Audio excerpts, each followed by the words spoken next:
at Sky and Telescope magazine for 7 years.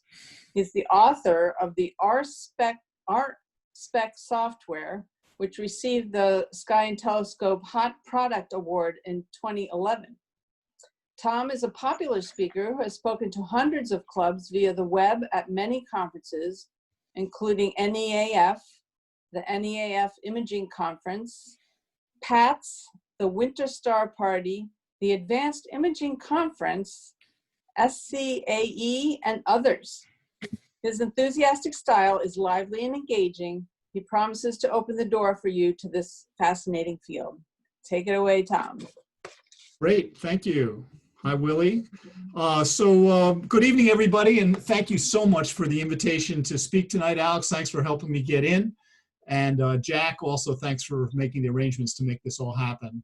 I'm delighted to be here. I actually grew up on the East Coast. I'm in Seattle now, and north of you all, I went far enough north that I could take a single step across the Hudson River. Would anybody know what lake that would be? Seems like Steve might. It was Lake Tier of the Clouds up by Mount Marcy in the Adirondacks. So I'm going to speak for about 45 minutes tonight, and then we can do some Q&A. That's probably the best way to do it. I'll be here until you drag me off the stage. Let me do this screen sharing here for a moment. And let's get one other thing up, and we should be good to go. There we go. Now, I'm going to talk a little bit about my background and history as we get on with the show. So let's get everything running here. So how is it that we've managed to discover so much about the universe when, frankly, we've barely set foot outside our own front door? We can see images that, they reveal 2 dimensions. And by the way, this is a piece of the sky that's the size of a tennis ball held at arm's length. It's amazing how much is up there if you look deep enough. And we can get fleeting glimpses of a 3rd dimension, right? When there's an eclipse, you can see that one thing's in front of the other. And if you watch for a while, you can see a 4th dimension. You can see in the upper right-hand corner, for example, some stars going on and off. And these are RR Lyrae stars that we use as standard candles.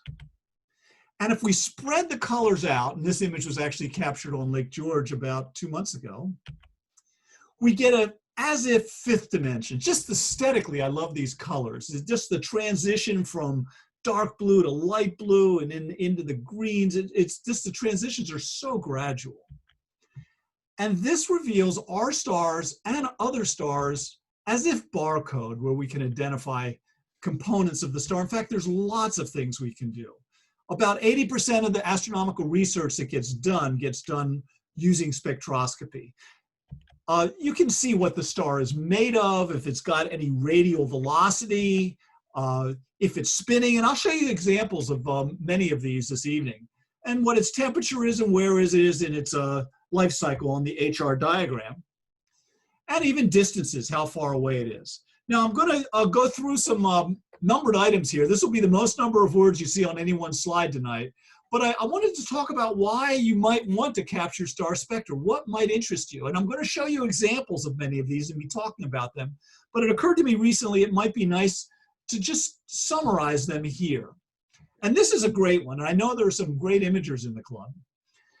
You might want to capture star spectra if you remember the thrill of that first image you caught. Now, mine was the moon, like most of us. And it was blurry, it was overexposed, but it was still the most gorgeous image I'd ever seen. Right now, I was showing it to my wife and my friends and coworkers, and that original thrill faded. I think our brains are sort of novelty machines. We like novelty, and after a while, I didn't get that thrill again. And so I wanted to recapture that, and I found that spectroscopy could do that. Now, maybe you want to do more science with your equipment and either replicate previous science or even contribute to new science. And you might want to capture star spectra if you're risk adverse to spending money. Now, my personal cost containment officer, also known as my spouse, looks over my credit card charges. And so what I'm going to show you tonight is pretty inexpensive to get started, so there's not much of a risk. This is probably the second most important one on this list. what I found, and you probably have too if you've captured images, if you own the data, it becomes much more personal. That's really the best way I can say it. You end up wanting to read about it. And frankly, things go in one ear and out the other often with me these days. And I wonder if that idiom translates into other languages. And when it's your own data, some of it sticks. And also, although it sounds like you have some pretty nice dark skies up there, or out there, back there, I should say, spectroscopy, and I know there are some RSpec users here tonight. Thank you and welcome. And I hope you'll contribute in the Q&A section and give us some insight as to what you're doing. Spectroscopy works pretty well in light polluted skies. We're not like victims of all this need to color balance and aesthetically, deep image the sky. Thank goodness you don't need a PhD in astrophysics to do what we're going to talk about tonight. I don't have a PhD or even an undergraduate degree in this. And what I found is that, again, like this owning the data issue, is that you begin to learn more when it's your data. And I am not a long integration kind of guy. I don't have the patience for that. And I'm going to show you stuff that you can shoot even with a video camera. And personally, I break everything that I touch, hardware. My favorite menu in Windows and keystroke is Edit Undo, right? Or Control Z. Sometimes I wish that there was an Edit Undo in life, occasionally, where you could just undo an action. If you're doing outreach, and I know the club does, in fact, I heard about this cool session that you do on that bridge, I think it's a suspension bridge. But that outreach that you do. And I think you'll see some of the screens I show you tonight really are just wonderful for attracting crowds or for mentoring. High school students love this kind of stuff. And finally, somewhat non-humorously, but casually, you want to hang out with the cool crowd. I'm not part of that crowd, but there's almost 10,000 amateurs who are using gratings and other spectroscopy instruments to capture star spectra. For me, mostly I just popularize these days. It's a funny word to use in the context of science, but I'm an evangelist. All right, so let's dig in. I'm going to, unfortunately, spend a little bit of time. What a thing for a speaker to say. It's unfortunate what I have to say now, but I want to get everybody to the same levels. A lot of you, maybe more than not, I'm not sure, it depends on the club, will be familiar with the things I've said, but that way when I get into showing you examples, everybody will be able to track. So just a little bit of history. Sir Isaac Newton discovered that you could split white light into colored rainbow with a prism, but you could also do it by reflecting light off of a finely grooved surface like a DVD, or even passing it through a finely grooved piece of glass. Fraunhofer invented or discovered spectra using a spectrometer, which he developed. And now we get into a fun guy in Bunsen. Many of us are familiar with Bunsen, who invented the Bunsen burner to burn a sample, put the light through a prism, and observe the results. And he was a real pyromaniac. He burned everything he could find, and he cataloged it. So he found a lot of unique spectra as he looked at stars and other objects. Not stars. He was mostly terrestrial objects. Kirchhoff was a contemporary of his and a co-researcher, and he formulated some as-if rules to explain things. We're not going to get into a lot of the technical details on this, but the one thing I wanted to point out is some spectra have a rainbow going from red, right, Roy G. Biv, red, orange, yellow, green, blue, indigo, violet, and then they have gaps called absorption lines.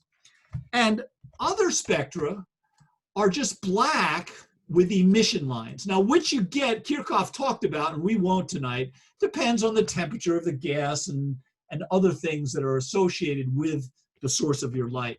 So these spectra are like fingerprints, and you can see here that the hydrogen has that line that helium doesn't.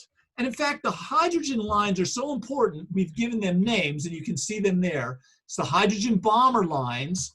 And those, again, we've just given them Greek names so that we can talk about them. And we'll be seeing a lot of those alpha, beta, and gamma lines over the next handful of slides this evening.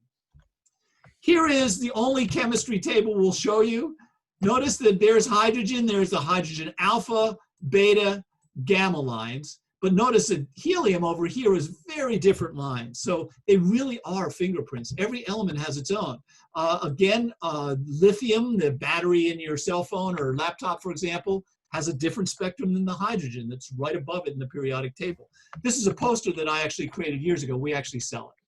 So these days, we don't have to burn things because we can use gas tubes, which are, just like neon lights with heated gas, high voltage, and there you can see that's helium, and it's just a simple tube like that. And we'll come back and look at that again in the next few minutes, and we'll also look at the graph on that screen shortly. Also, we also created, and this is for educators, physics, chemistry, astronomy educators. They can observe gas tubes on the lab bench in front of a classroom. That's something we've had a lot of success with. A lot of educators are using it, including a handful of SUNY, I suppose that's how you pronounce the acronym, SUNY locations back where you all are. In fact, there's one in New Paltz, I think.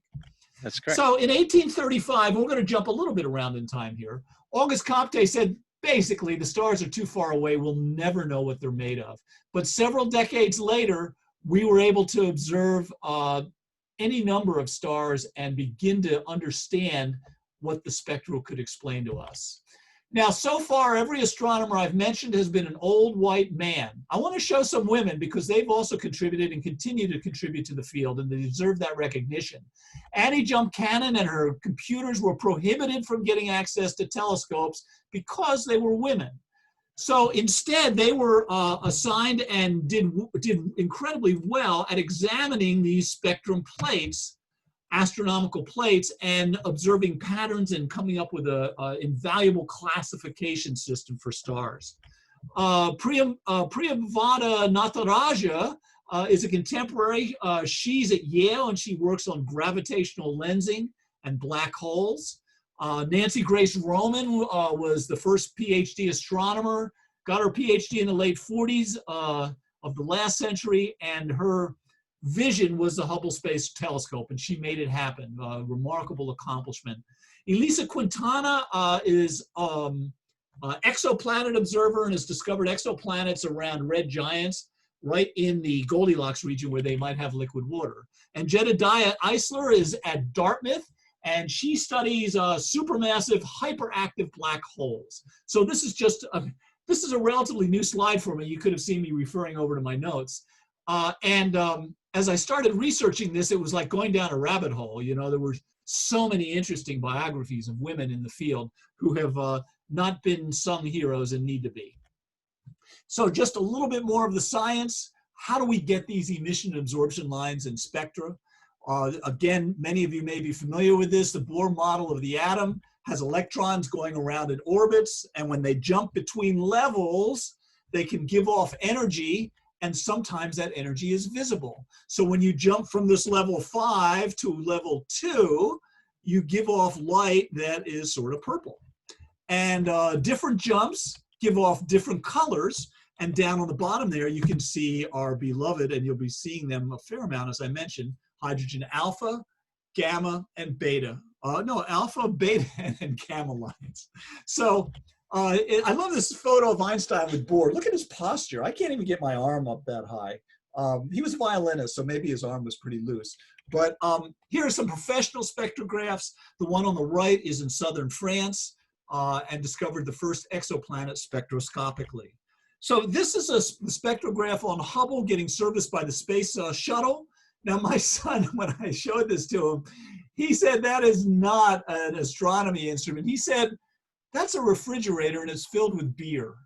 He said, at night on the Hubble, on the space shuttle, of course there's a lot of nights on the space shuttle in one 24-hour period, they're party animals and that's the beer. So I haven't been able to prove him wrong yet. This is an amateur device for capturing spectra. Dale Mace may regret having ever lent this image to me to show, because you can see it's a pretty wild image. What I really like is this little gas tube there with those pins on the end.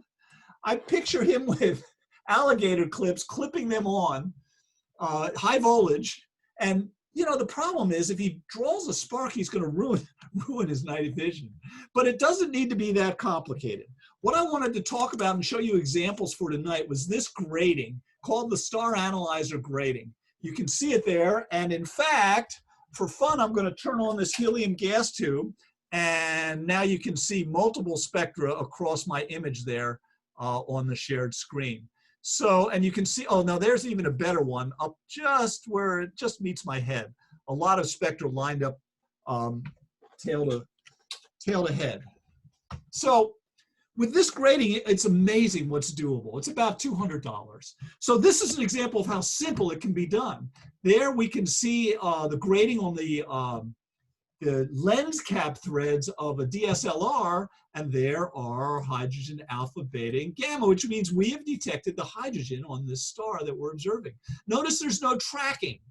So if you orient the grating right, you can get a drift spectra, and actually you don't need tracking. However, this isn't a recommended approach. It's a nuisance without tracking, as you all well are familiar. So this is pretty much, I include this to show you just how easy it is. There's nothing fancy about it.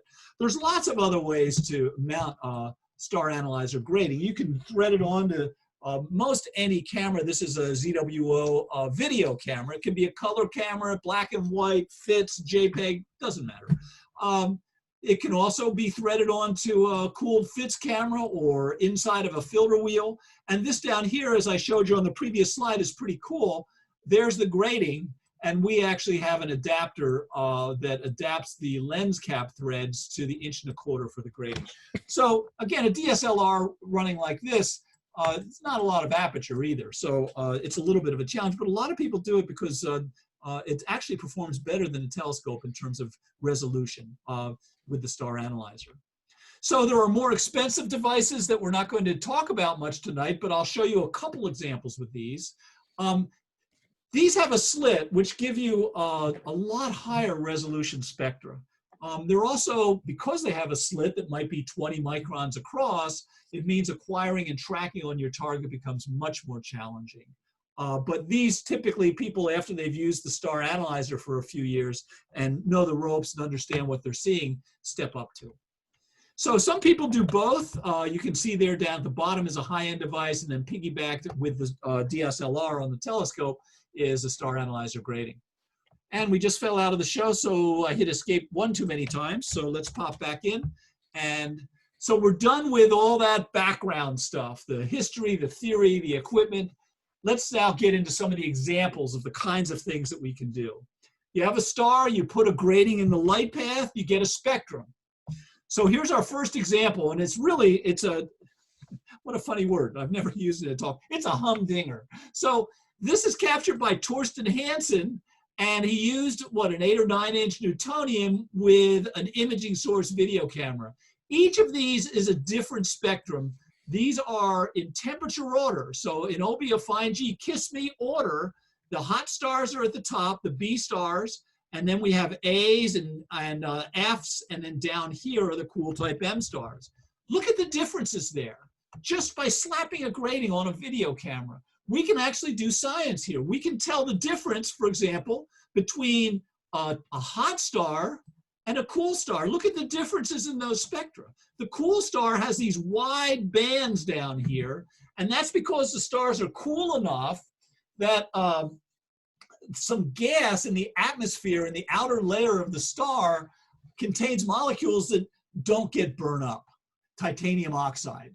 Now, I'm going to talk like I know what I'm talking about tonight, but I'm wide and not very deep. I don't know anything else about titanium oxide except what I just told you. So you don't have to have a PhD to learn a lot and to understand what's going on. Now, if we look at this feature here, that's actually the hydrogen beta line down around 4,800 angstroms or so. Notice it's much stronger, meaning darker and wider on this type A star. Remember, these lines are being generated as an electron jumps up and down, or more or less down in this case.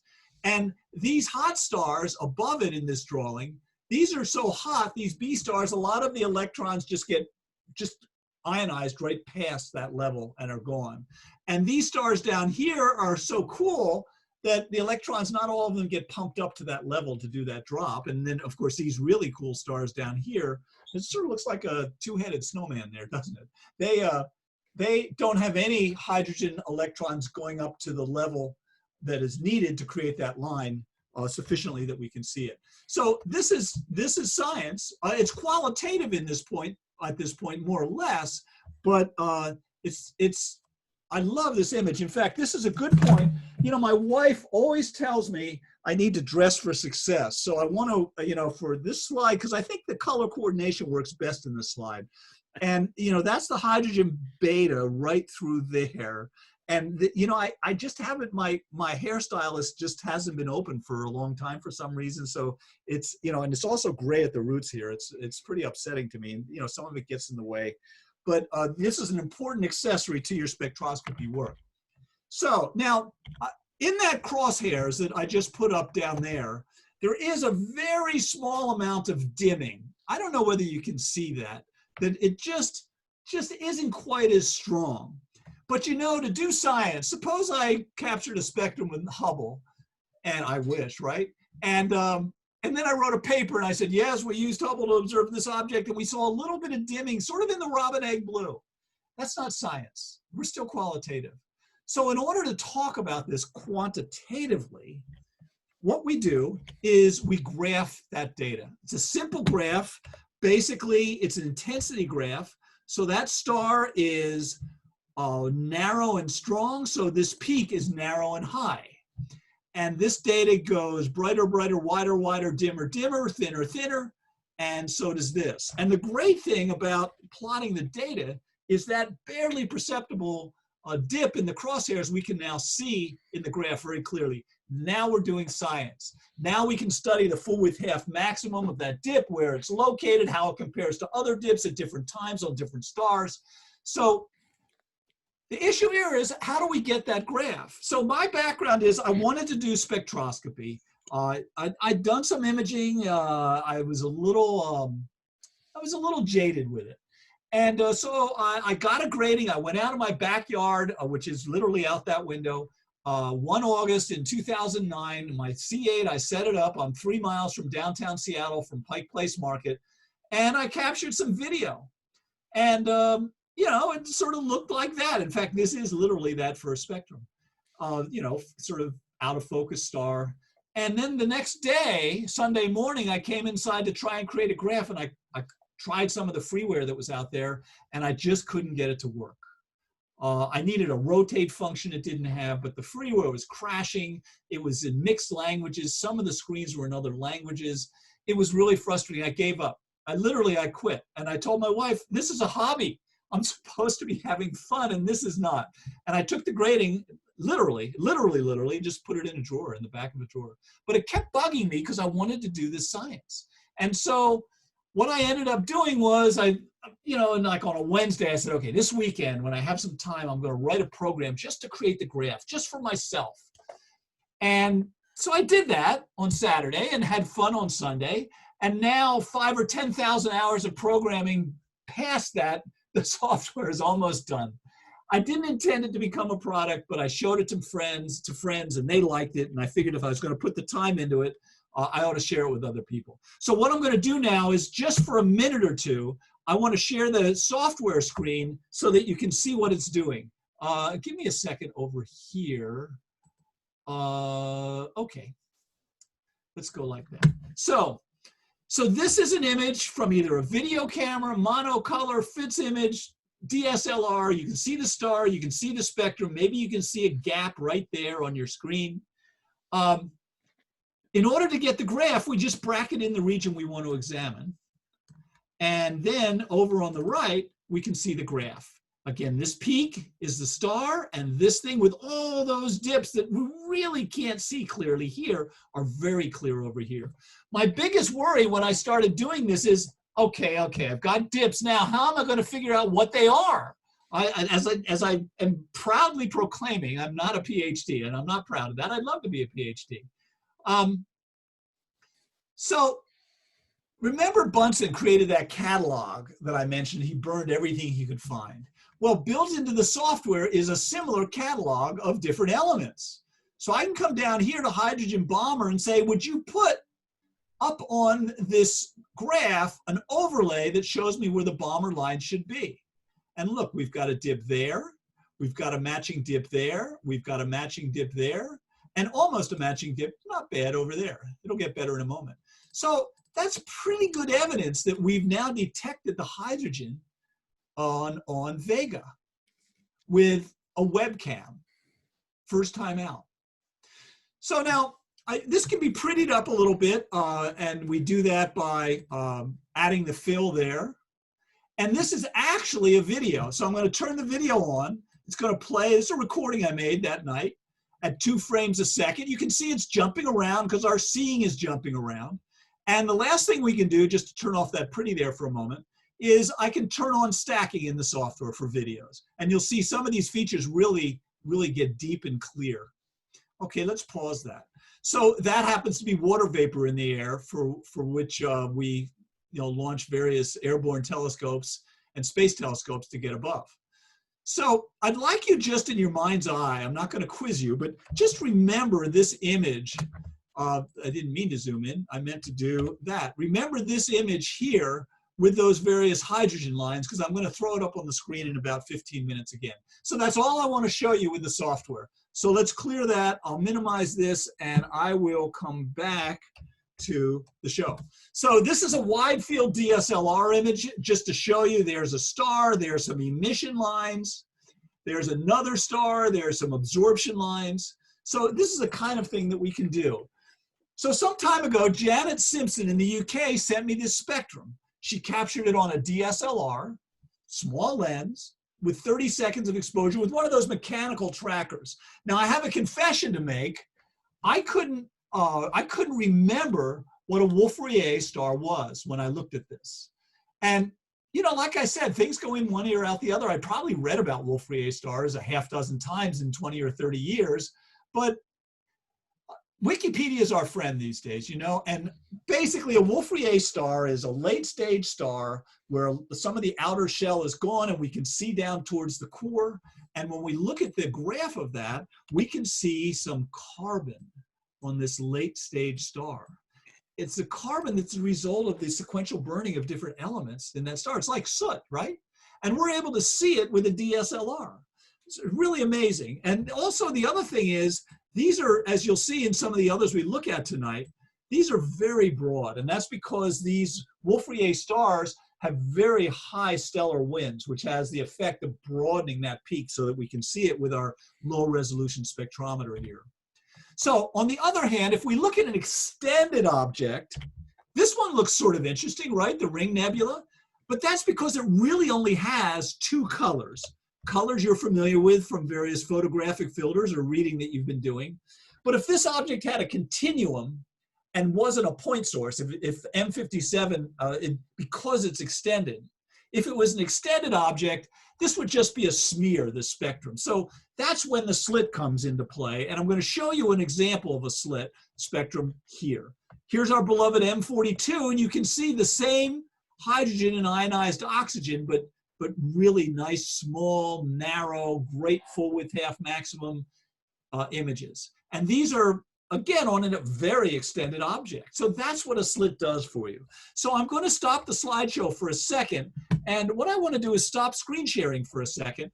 I want to, 2 things. First of all, if at the upper right-hand corner of all of the videos at the top of the screen, if you're only seeing like 6, and some of you may not be familiar with Zoom, I just wanted to point this out. If you see like a tic-tac-toe board 3x3 and a button that says gallery view, if you click on it, you'll see everybody's videos. So you should see the word speaker view or a little castle up there. So what I wanted to do is I just wanted to ask, because it's sort of fun to hear, for a couple people, if they want to hover over themselves and unmute, to describe the first time they saw M42. Where were you? What kind of telescope? What was your experience? Any volunteers to tell us about that? I'm sure all of you, some of you anyway, can remember the first M42, even if it was in the past century, as it may have been for most of us. Fred, if you're talking, you need to unmute yourself. I don't know if you're talking to us or not. Any volunteers? Surely there's somebody here. Features in the room, sorry. There we go. Hi, Fred. Anybody else? Hey, Steve, by the way, nice backdrop. I love it.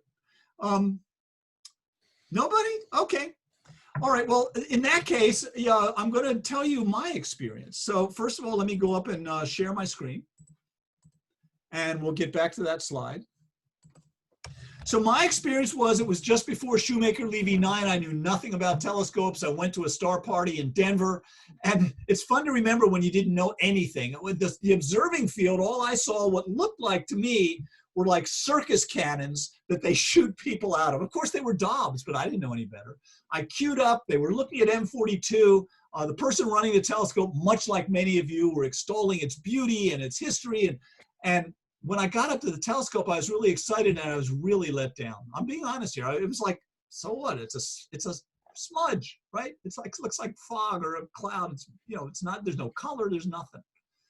So, but still I come back and look at M42, and I bet you do too, even if you were disappointed out of the gate. Why would you?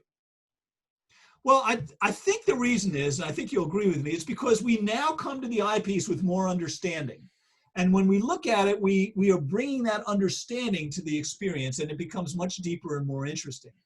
And that's what spectroscopy has done for me. As I've learned what a Wolf-Rayet star is, or you know, a couple other points about some of the things I observed, then when I look at them visually or in an image or in a magazine article, it gets all that more interesting to me. Now, of course, the other thing is we're much better at averted vision now. We know how to look at things. My own vision with averted vision is these. Now, you might think these are just a gag, but see, I've got really averted vision here. I'm looking off to the side, but I can still look averted. So let's look at a couple other examples here. First, also done by Torsten Hansen with a video camera and an 8-inch telescope. This is Uranus and Neptune. You can see big gaps in there, molecular gaps, and you can see here the dips in the spectrum. This is the methane on these planets done with a video camera. So 30 or 40 years ago, professional astronomers would have given their left leg to do this kind of thing, right? And here we're doing it with a backyard telescope. Here's our, again, another showpiece, Alberio A and B. I just wanted to show you graphically with a spectrum that the blue star has more of its light down here in the blue range, as evidenced by that. And Alberio A, the other star, has more energy up here in the cooler yellow-red range. So that confirms what we know about those star temperatures. So in 1881, Henry Draper observed a comet. If Hank can do it, we can do it too. Of course, there's a lot of comet spectra going on. In fact, I was going to replace this slide today. I didn't get the chance. This is done with just an 80mm refractor. Of course, you don't need a lot of aperture on some of the brighter comets. I wish they were more frequent, and a DSLR. And here we can see this little string of gems, and we can see the swan bands. Amateurs are now detecting, even with a Star Analyser, the sodium in the tail of Neowise. Pretty exciting, really exciting time. So anybody who uses a C-clamp is my kind of do-it-yourselfer. So what Robin Leadbeater did in this is he mounted a Star Analyser on the lens cap, or on the lens, as an objective grating, it's called, of a video camera. Down here, this is a single frame from the video, so that we've got some smearing here as a meteor moved through the frame, and at this particular moment there was an outburst of bolide, and you can see the spectra that was captured and some of the identification of some of the things that were causing absorption lines. It's a rather specialized field because now you're waiting for your meteor to go through your field of view, and it's a little more work, but for some people it floats their boat, so that's cool. So we're not going to talk a lot about the sun because we've had so much talk about it in the last several years, except that we were able to discover helium on the sun first, right around the time of the Civil War. And we could do that even though there were no slit spectrometers, because just before totality, you can see down there in the lower left-hand corner, you just see a little sliver of the sun. So even with the DSLR, if you're into capturing novae, you can see that some novae have iron that can be detected and others don't. You can see that Alain did this with a DSLR. So I'm going to get into a couple interesting examples here. Forgive me for spending a moment to remind people about Doppler shift. No doubt many of you have explained this before and can do it differently and better. The Doppler shift is the pitch change that a train whistle exhibits as it comes through the station, right? So it's high pitched when it's coming towards you, and it's low pitched when it's moving away from you. And the same thing happens with light. So if we were expecting to see a spectrum here on some star, because we'd studied other stars like it, we had models that told us, stellar evolution models that told us that we should see that. And instead of seeing it there, we saw it shifted to the side. We'd know that that object was moving away from us, and we'd have redshift. And if those lines were shifted to the other direction, towards the blue, we'd know that we have blue shift and the object was coming towards us. So with that knowledge of spectra, God, I did it again. Let me bring the screen up again. And let's look at a supernova. I'm not going to get into the details of these supernovae, but basically two stars orbiting each other. One of them has some gas, which the smaller one attracts gravitationally. And when you throw gas on something hot, it explodes. Now, there's lots of different types of supernova, and they all have different spectral fingerprints. So here's a supernova in M101. And there it is, and there's an example of a supernova of this type, which is type 1a. You can see that there's a spherical shell there that's expanding, a hot spherical shell. There's the spectrum. David Strange went out and captured this spectrum with a 9-inch telescope in less than 15 minutes of integration time. And that's the graph he got. And that's a very deep dip he got at about 6,000. So I love this drawing here. These are different types of supernova.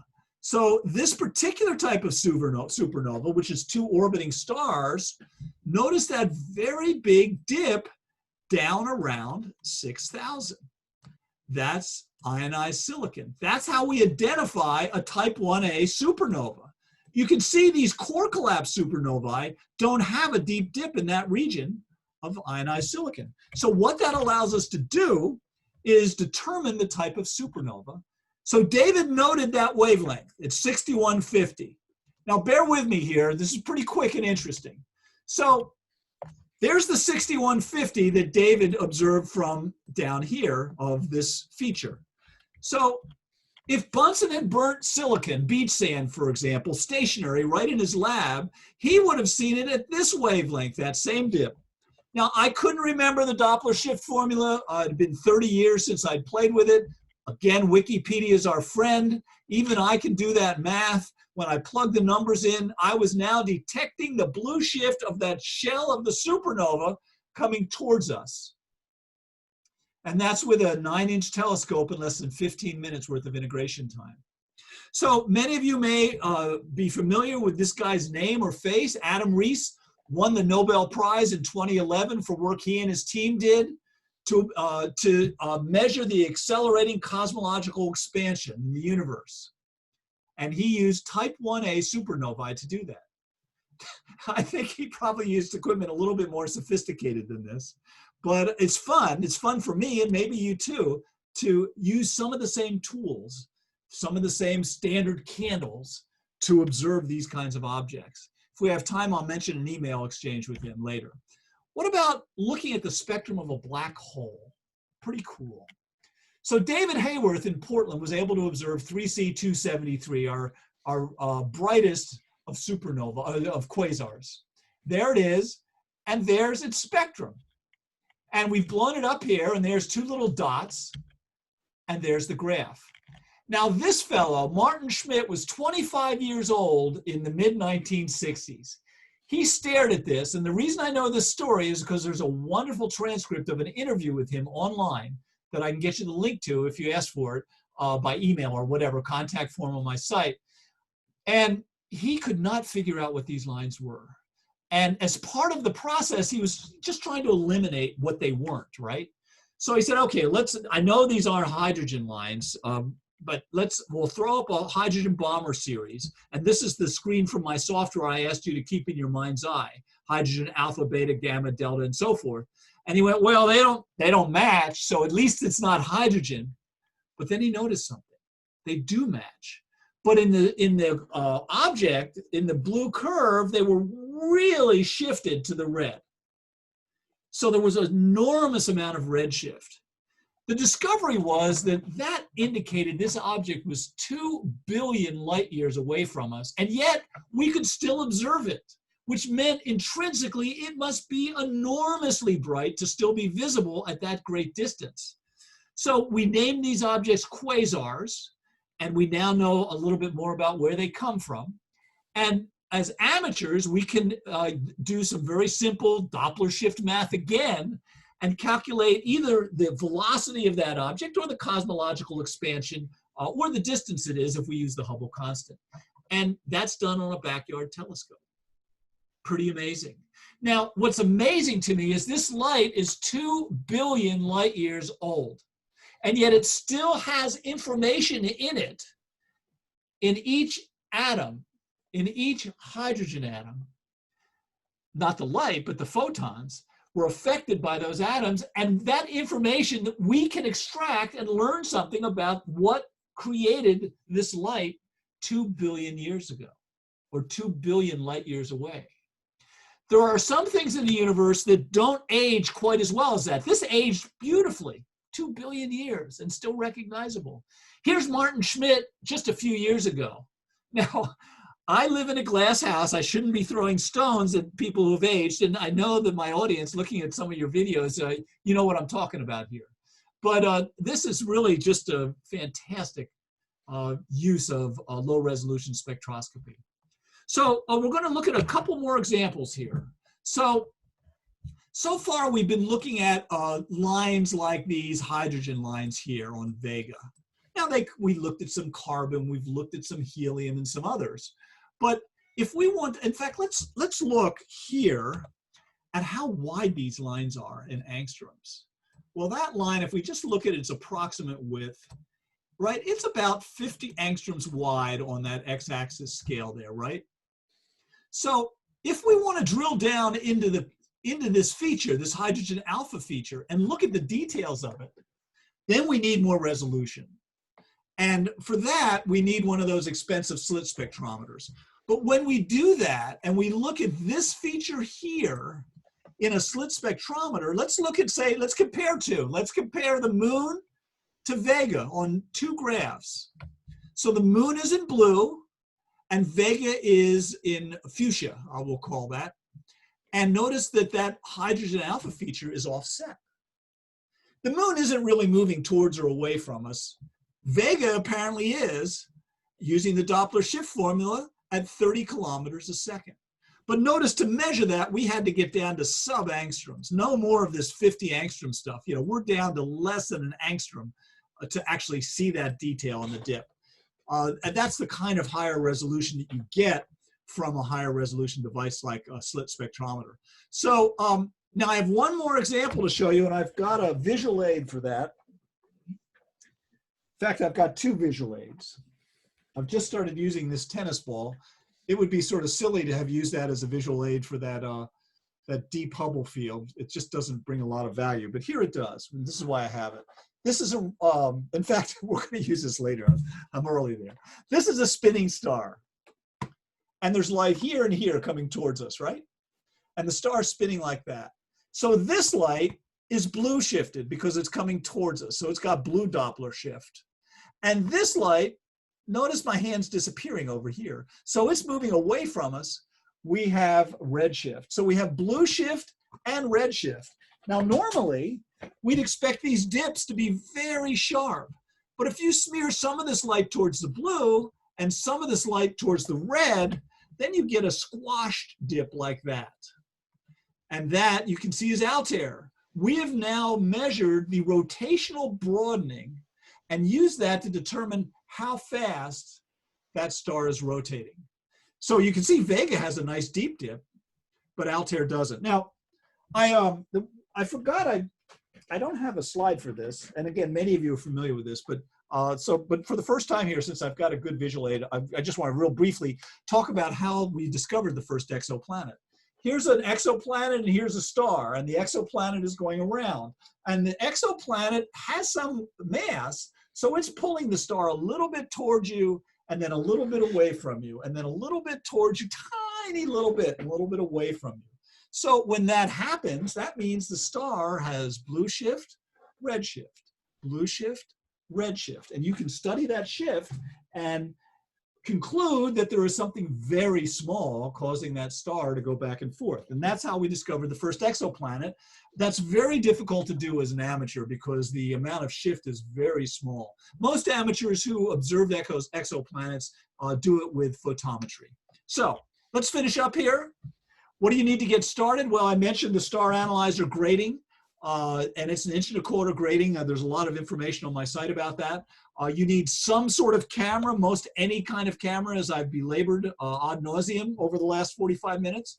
We may need a spacer or an adapter, and the reason for that is this distance between the grating and the sensor, it's not critical, it's not like focus, but there's a range where that should be. If it's too far away, the spectrum spreads out so much it doesn't fit on the sensor, or we lose too much light.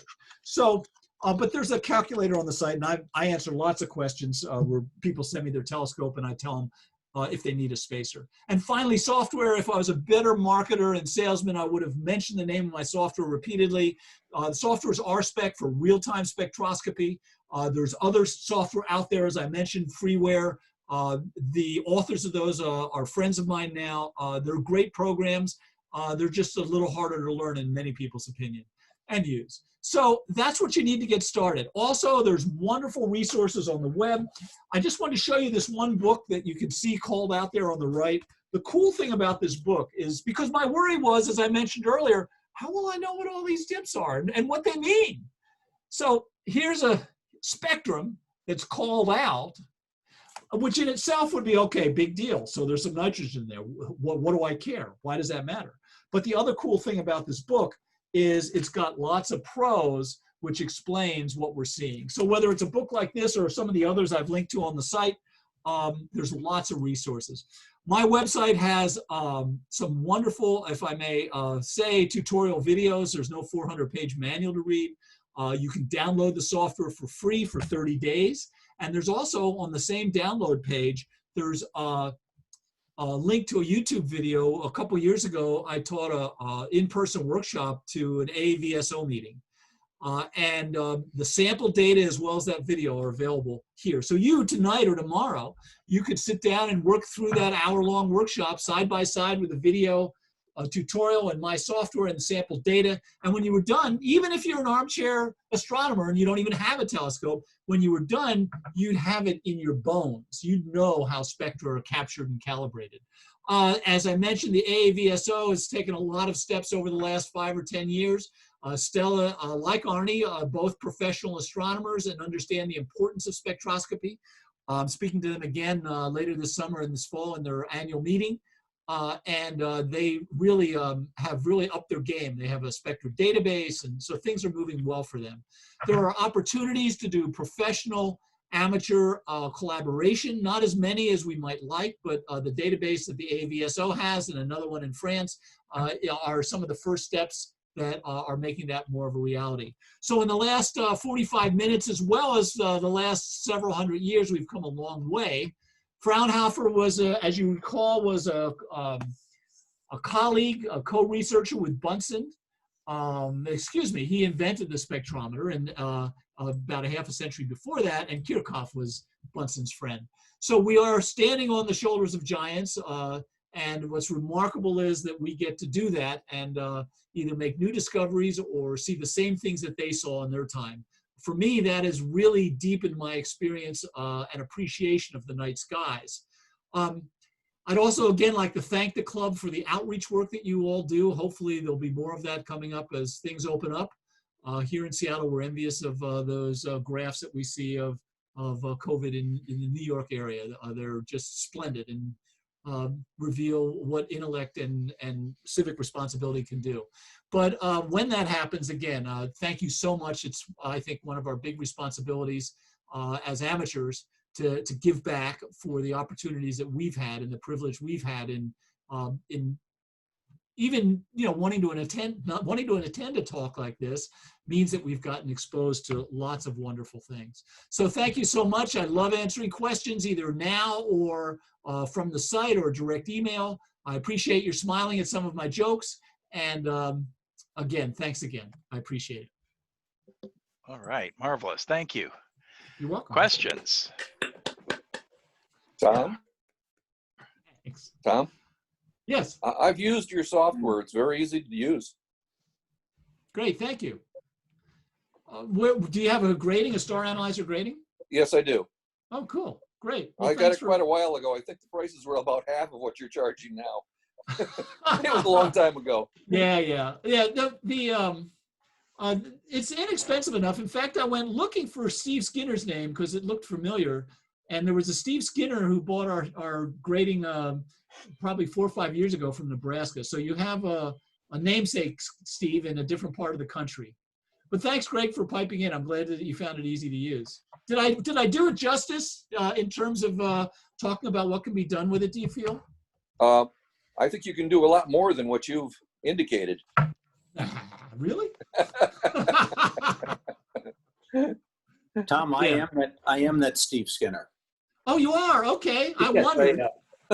I I thought I looked at some of our email exchanges when your name came up before the meeting, and I was reading some of our conversations, and I thought, oh God, it's amazing. But thanks for letting us know. Welcome back to New York. Or are you in Nebraska still?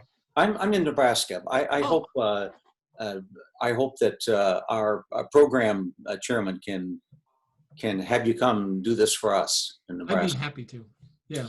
Say, I have a question. Before you ask your question, Steve, just one quick thing, since I didn't stuff the ballot box with Steve and Greg, but I want to point out, like I said earlier, this is not false humility. I am broad and not deep. It's a one-trick pony, but it's a great trick. So you can stump me pretty easily. So Steve, take it away. Oh, I won't stump you. Okay. I've had mixed results, and from email exchanges that's the case. And I think I finally decided that it's difficult to do this without some tracking help, because if you don't have tracking help, what happens is all the peaks end up rounded. Yeah. It's sort of so if you try to stack those or try to do anything, if sort of it's noise in, noise out kind of a thing. So I'd like to ask you about that. Sure. How critical is it that your equipment track well? Well, track versus track well are two different things. Did you have tracking on your telescope at all? No, or? nothing. Yeah, that is really a challenge, as you found, because we're looking for very specific features. There are people who do stacking of using a variety of tools, and on the forum they talk about that a little bit. And it is possible to stack. It's a little bit of a challenge because some stacking software gets very confused by the spectrum, that colored spectrum. And the other thing that happens is stacking software typically some of the software wants multiple stars and wants to not only register, but also stretch. And we don't want any stretching going on. So you're right, Steve. And in fact, I just made a note to myself. I mentioned tracking with that DSLR example early on, but I think I need to emphasize that a little bit more. And that is, without some okay stacking, I mean, it doesn't have to be pinpoint sharp paramount tracking, but you need to be able to track a little bit. You're right. But you should be able to capture multiple quick images on bright stars and stack those. I keep thinking about adding stacking for static images to the software, and I keep not wanting to reinvent the wheel, so I haven't done that so far. Well, there's another question I have, and that is, I taught physics, and so I'm not quite as interested in getting a pretty picture. Yes. But if I can get the data and have the joy of analyzing it, I'd love it. So what I'd like to know is, do you have a suggestion for a good repository of high resolution slit spectrograms? I do, in fact, and I'm just going to bring it up here so you can see it. Give me just a moment to click share screen.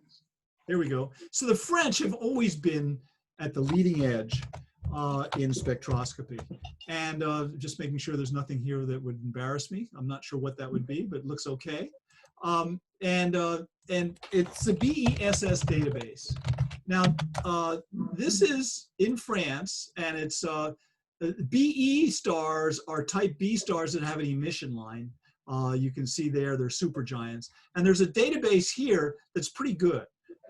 There's also, and these are mostly slit spectra. And if you can actually just, I don't think you even have to log in. If you just look for spectra, you get a search form and you can search for the star. So that's one. I was just up here a minute ago talking about just this with a friend. I was going to show you the chat, but you need not see it. Because it was just this afternoon, somebody posted on the database, on our forum, which is a really helpful place, and asked for just what you're asking for. It's been cloudy here. Can I download some spectra to work with? And the sample data for the AAVSO workshop has a Vega, but there isn't a lot of data that's organized. There's also, in Spain, there's a lot of spectra that they've put into a database, hundreds and hundreds of spectra. They're not slit spectra. But why don't you email me and I'll get you the URL for that Spain database. I can't remember it. And then watch the space, because it seems to me that it would be pretty easy for me to do it's not a cattle call, a call out to the forum and say, could all of you submit, just upload them to this location, and then I could throw together something that would serve your needs. I'm delighted that you'd like to do that, and I think it would broaden the interest in spectroscopy for people who are having a little trouble. Maybe they live in the city or they don't have a telescope and just want to do some. So thanks for asking about that. Go ahead. I'll throw this out to this group for whatever it's worth, because you and I have corresponded about this a bit. So if you remember the big press release that happened when we had evidence of two neutron stars colliding, and we could see, rather than just theoretically, we could really see, well, gosh, this is where the heavy elements have originated. And we could see it through their light spectrum. And I corresponded with Tom, and that the slide he had of the complete spectrum of the sun, I said, if two neutron stars made elements heavier than iron, gold, for instance, I ought to be able to find gold in the spectrum of our own sun. Yep. And I did that. It was very easy to show. And it's that kind of thing that I'm interested in. Sure. And I'm looking here I've got an example of that, I think. Tom, we had a request for your email. If you just had it up there on the slide. Oh, yeah, my mistake. No, let's see if that brings it up. There it is. Yeah. And there's a contact form on the site also. Okay, great. So I don't have the example of what well, two things I wanted to show you, just because they might be useful for you in outreach. I really value my sleep now, so I don't go out late at night a lot. But what I wanted to show you was, give me a second to find it. My original vision of what I wanted to capture, here we go, ALB, give me a second. I can't find it. So I had it yesterday, so I don't know where it is. So go ahead. What other questions are there? I'll keep looking for that. I have a question. Great. When you're looking at Doppler shift, yes, don't you need a reference to see how, yes, to measure it? Really good question. So what you need to do is know how fast the spectrum is spreading out. And we do that using Vega. We know this is our reference. In Vega, we know that is the hydrogen beta, and we know that's its wavelength. So that becomes one reference point for our instrument. We also know that this is 0 angstroms, right? Because that's some of the starlight that went straight through the grating. So with those 2 points, because this is a linear dispersion, we can calibrate so that we know this axis is correct. Then if we were to find this line, if this feature was really over here, like here instead of there, we'd know because this axis is calibrated using a known star, and that's part of the shoulder standing that we do on giant shoulders. But you do need a reference, you're correct. Or you need an x-axis that's been calibrated for your instrument, which is what I just described. It's a great question, though. What else? Well, there's one other question that you should be asking me, and that is, how dim a star can I observe? And when you put a grating in the light path, you spread out the photons that are normally covering, in a normal image without a grating, you are, your photons are in a hand. I'm sorry, I'm trying to search for this alberio at the same time. It's really pretty cool. Just one moment. I really apologize. This has not been as smooth an evening as they usually are. There it is. All right, I'll come back to that in a second. It's I before E on alberio. Just remember that. So when you spread the photons out, instead of they're landing on a handful of pixels, they're landing on hundreds. You lose about 5 to 6 magnitudes. So if you can normally image down to mag 15, you'll be able to image with a spectrum down to mag 9 or 10. There are tons of interesting stars and subjects to study that are bright. So that doesn't really become a problem unless you've decided to study supernovae. Most of them are pretty dim. So it's only the really bright ones that we can capture well with a grating like the Star Analyser. But let me show you this video because I think it'll be interesting to you. Let's pause that playback. The other question that is sometimes asked, and that is, how come this isn't a Planck curve? This is Vega, and Vega just has a Planck-like curve. How come I'm not seeing it here?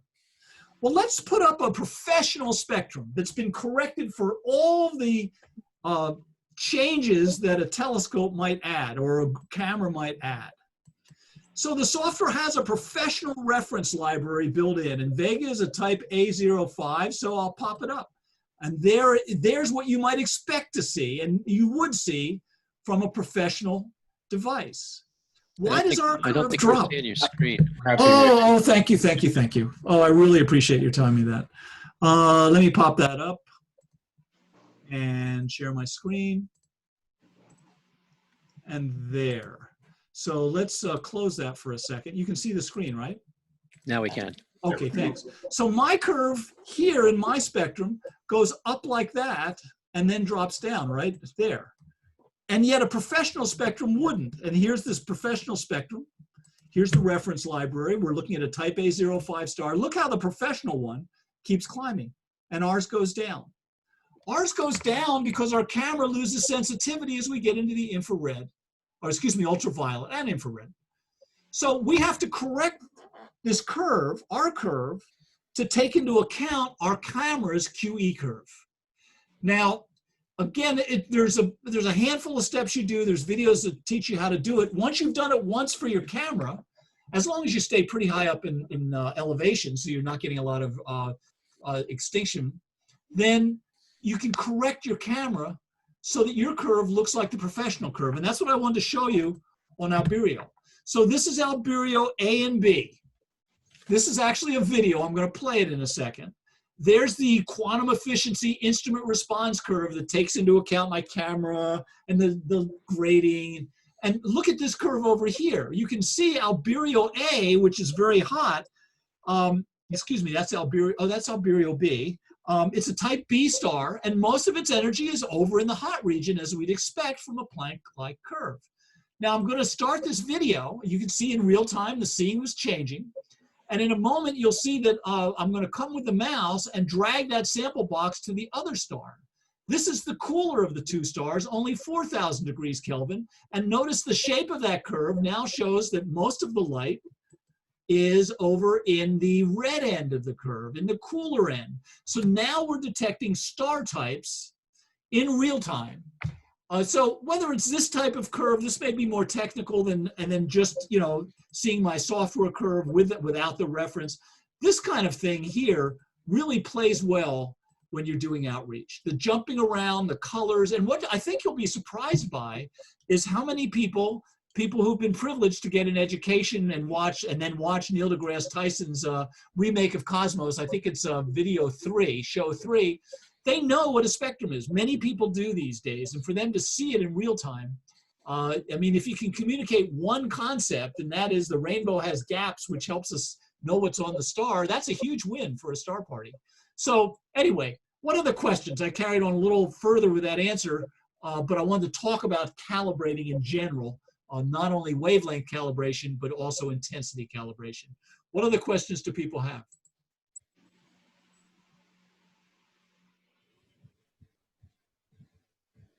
I've got a comment. I've got a comment, Tom. Sure, Steve.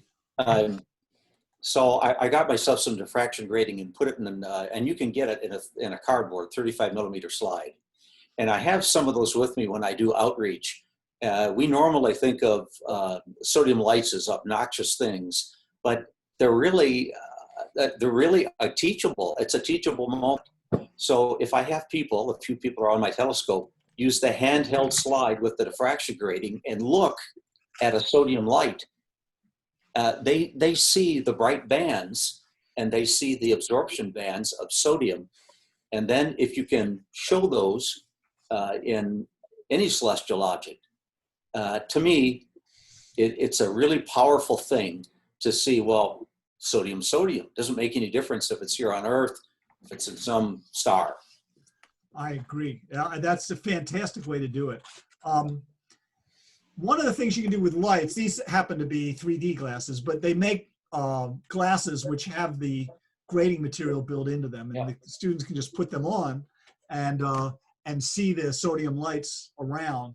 And if you screw a Star Analyser onto the nose piece of your camera, unfortunately, the result is not all that stunning. The result, I mean, take that view there. Let's just copy it here and look at what it would look like in an eyepiece. There's your club's logo that I grabbed earlier. But think about this size in the eyepiece. It's going to be down, it's going to be down like that. So it is tough to actually see any features in it. However, you can put a cylindrical lens right here that will widen it and make it visible. And actually, I'm working on that right now. There was a grating sold with one of those until about 5 or 10 years ago by another manufacturer. And they're out of business now, but I'm gonna try and come up with an economical way where it's a magnifying glass, basically, that will blow up that view, and that will really enhance the experience that Steve's talking about. But I agree, it's a teachable moment and a really exciting one. People love colors, So what else? Any other questions? All right, well, listen, thank you all for your time. I appreciate it. I was just gonna say, Tom, I use your stuff, you've been helpful. And even from my light polluted neuroshading was a simple camera, I've gotten some good spectra. And I could tell be a reference that his stuff is great to use, really easy. Oh, wonderful, Frank. Thank you so much. And go ahead. One last thing I was going to say, when I gave my lecture to the club, I said, if I never use it again, every penny spent was well worth it because I learned so much. It raised me to a new level of understanding. So just the understanding of it alone is worth a lot. Well, thank you for saying something. I was telling my wife this week, I look forward to the day that I'm not selling this stuff, because then I think my enthusiasm won't be tainted in people's minds that they think I'm trying to sell, make money. Sure, it's a business. I spend time at it, a lot of time.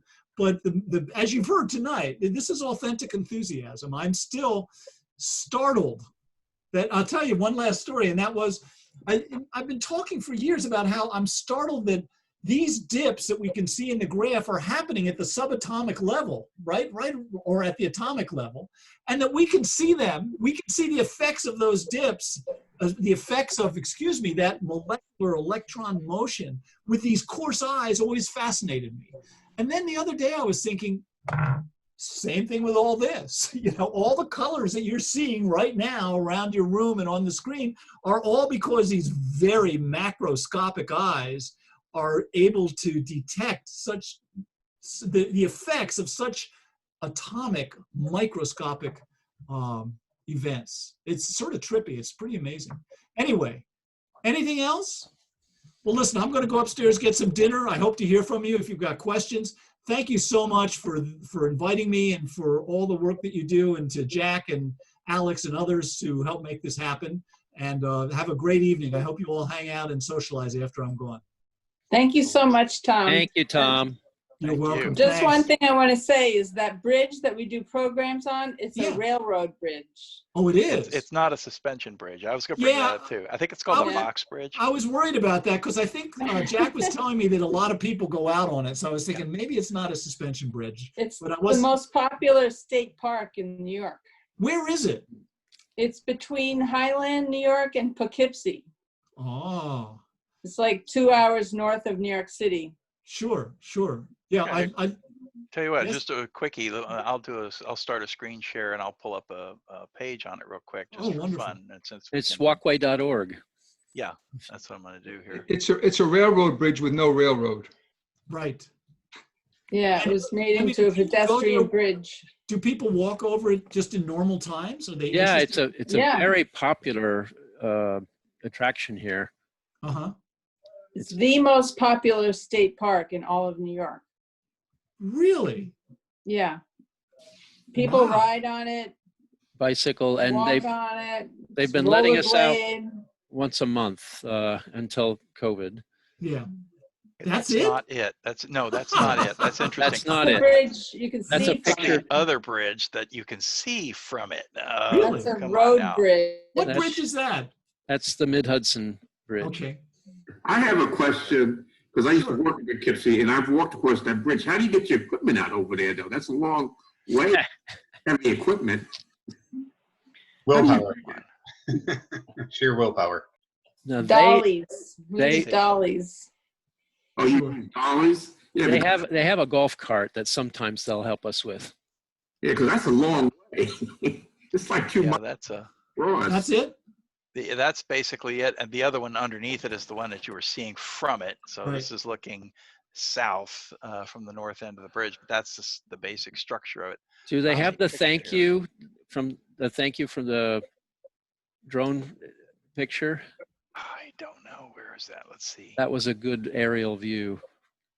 I believe the bridge is 1.3 miles. It's the longest pedestrian bridge in the country, I think it is. Very cool.